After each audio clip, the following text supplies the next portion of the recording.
ketika orang ila ruhi Syekh Maulana Hasanuddin tak aya, ila ruhi Syekh Maulana Yusuf aya, ila ruhi Haji Pendi aya, atuh teu kudu diilaruihan jak bari ge ayanya berbentuk manusia padahal mah buntutan.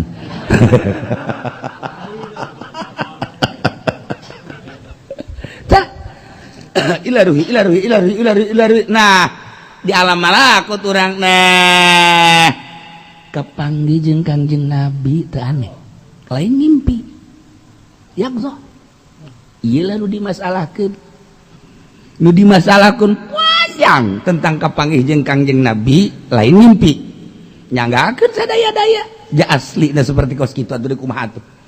Ja para kutub kapanggih jeung Kangjeng Nabi nganteu meunang bebeja. Lamun lain kamuridna atau keur ngabahas tentang alam eta. Nah, beusi engke. Cenah hadena zakadieu cak Haji Pendi. Emang kono aing dicarita kapanggih jeung Kangjeng Nabi. Kira mah aja tadi. Kangjeng Nabi di kamar tuh kondangan cenah. Tolol sih, maning dirantai Haji Pendi. Kangjeng Nabi kapanggih kondangan tolol tuh coba.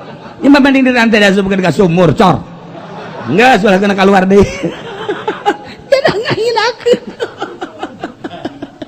Ya Allah, ya Rabb.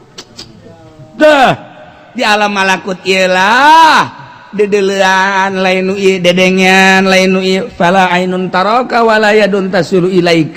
Ya Rabbal alamin. Ditinggali Gusti moal bisa, didenge moal bisa, dicekel moal bisa, tapi mere kakawasaan Gusti Allah ka alam nu eta. Ya Allah ya Rabb, kapanggihlah sakumaha Kangjeng Mi'raj naik kapanggih jeung Kangjeng Nabi Adam, kapanggih jeung Kangjeng Nabi Ibrahim, kapanggih jeung Kangjeng Harun, Kangjeng Nabi Musa, Kangjeng Nabi Isa. Nah, di alam nu eta Kangjeng Nabi teh asup ka alam malakut. Babarengan ge jeung malaikat Jibril. Atuh saalam jeung malaikat Jibril. Saalam jeung malaikat Jibril asup ke alam malakut nu ngapingna malaikat Jibril kapanggil jeung para arwah-arwah siddiqin, syuhada, sholihin. Ya Karim, di alam nu eta biasa. Ngan di alam nu eta mah moal aya panon poe, moal aya bulan, moal aya waktu. Di alam nu eta mah alam nu lain deui. Urang mun maca Quran kok 10 menit bisa tamat Al-Qur'an. 1 jam bisa tamat Al-Quran. Di alam nu eta orang zikir teu karasa ternyata ge 10.000 barang neuleu balik deui urang ka alam ieu kakarake 10 menit. Diuji ku alam nu ieu moal bisa, tapi di alam nu eta bisa. Maha kawasa Allah. Perasaan-perasaan orang ketika orang asup ke alam malakut seperti eta. Hese jaritakeunana. Sebab naon? Sebab ketika hayang kapanggih jeung Kangjeng Nabi Khadir dipanggil.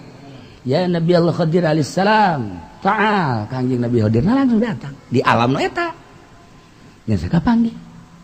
Lamun Habib Ali dikekeuhan ku muridna di Rumpak Sinang hayang kapanggih jeung Kangjeng Nabi Khadir. Keukeuh cek nya teh kulah hayang kapanggih supaya hayang nyok. Nya kieu be Habib Ali. Cenah keur aya di Mekah jauh. Kieu lah lamun eta tangkal buah kos aya angin wer geura sampeurkeun ge aya dinya. Teu geura ade muridna ka dieu ditungguan can aya keneh panggil ku Habib Ali. Iya Khadir. Teu kebal aya wer lek aya dihandap aja jelema mah lain di luhur. Dihandap lek kapanggih susah salaman dan lain sebagainya. Itu bisa dipanggil gitu. Haji Pendi mah jeung Hidir tatangga tukang laut. Hidir eta. Ya Allah ya Rabb. Ya urang nu nyaritakeun alam malakut pohara. Bagi jelema-jelema anu geus menghindar tina dunia asup ka alam malakut. Geus jelemana eta keneh kadeuleuna biasa bae. Salat bareng dahar bareng segala rupa biasa. Jaroh anu asup ke alam malakut mah rohna nah mentak asa coplok roh lamun Habib bapana Habib Umar Habib Ahmad na eta teh nyana bisa asup ka alam malakut bisa ngaji sajam rejeung leuwih ti 50 majelis di majelis anu Habib Ahmad di majelis Azum Habib Ahmad di Tuan Abdul Qadir buka bareng 40 pengajian bisa 100 Tuan Abdul Qadir 100 majelis anu nyana majelis anu nyana majelis anu 1 jam di alam nu ieu na jamna bareng di alam nu eta 100 teh kumaha coba Bung Karno di Jakarta aya di Digul aya Bung Karno haju di dia aya di Tangerang Soekarno na eta kene tapi di Digul aya bareng jeung Ki Ahmad Herun di dia aya ngobrol di Tanah Abang aya di ngobrol tah mata kulah kaget lamun engke misalnya Habib Rozak di nu kolot aya di nomor aya tapi kakara kahayang doang teu laku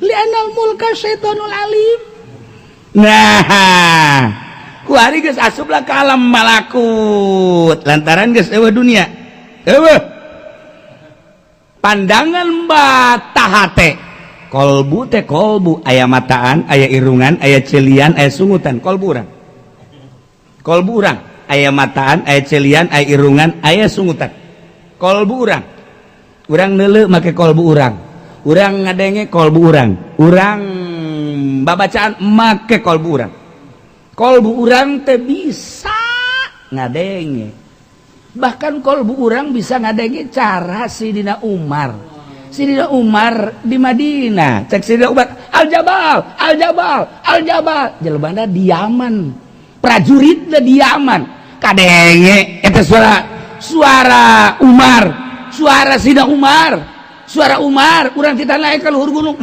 gunung bener bae begitu naik orenganan serangan ti kafir kadeule kumaha hate Sidina Umar cang amat eta Sidina Umar nah itu katingali bahwa muslimin teh mukminin diserang ajabal coba naik ka luhur selesai diserang eueuh karak tarurun deui lu jadi gundem catur para sahabat eta jelas-jelasan suara Sidina Umar katingali urang we kuari masyaallah urang Karawang teh kadeuleu we kan ya Allah senyumna nu teu kuat senyum atuh masyaallah wani urang ngajual imah demi senyum ngajual imah anu kolot mah geus kajen nyampai di mana los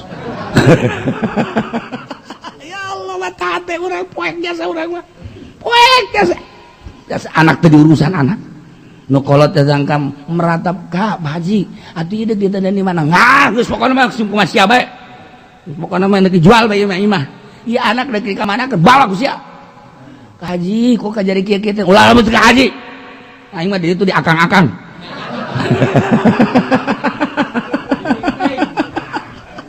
aduh Ustaz Masya Allah orang Karawang masa kali AA sehektar ya Allah AA kedua kali imah dijual AA 3 kali morosot calana kabeh teu bogana naon eta AA na jahat jasa eta AA Pendi aduh masyaallah masyaallah cek Haji Pendi teh jualun aing ge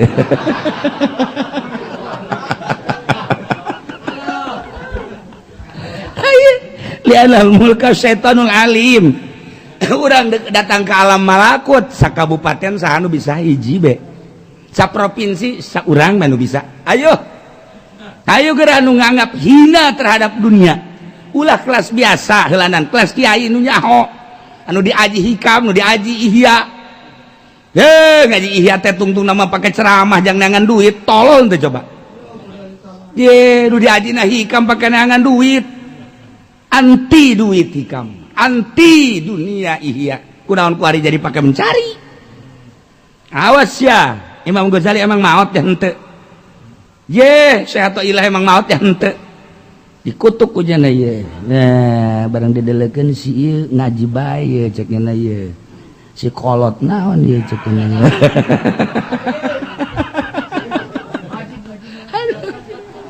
nah ieu ya lamun geus nganggap tentu kudu aya guru nganggap nilai di benak hati asup urang ka alam malakut mulai kaparanggila di alam nu eta kuat apa henteu na tergantung dirina kuat apa henteu na aya nu teu kuat balik deui ka syariat.